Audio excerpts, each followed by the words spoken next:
नाशिक शहर पोलिसांच्या खंडणी विरोधी पथकाने बेकायदेशीरपणे प्राणघातक शस्त्र बाळगणाऱ्या इसमाला अटक केली आहे। अटकेमध्ये घेतलेल्या जोसेस भालचंद्र तेजाळे वय वर्ष 34 राहणार Raja apartment happy home colony Nashik याच्याकडून एक पिस्तूल, एक जिवंत काडतूस आणि एक धारदार कोयता असा एकूण 1,11,000 रुपये किमतीचा मुद्देमाल जप्त करण्यात आला आहे। ही कारवाई 24 जून रोजी सायंकाळी 3:30 वाजता मुंबई नाका येथील संदीप हॉटेल समोरील पार्किंग मैदानावर करण्यात आली आहे। आरोपीकडे गंभीर स्वरूपाचा गुन्हा करण्याच्या उद्देशाने शस्त्र साठवले असल्याचं पोलीस तपासामध्ये उघड झालंय।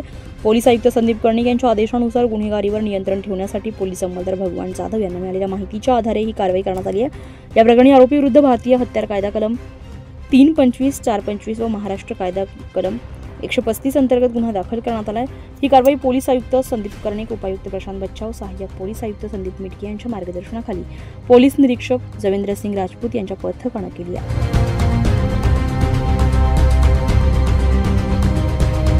न्यूज पोलखोलसाठी नासिर पठाण, नाशिक।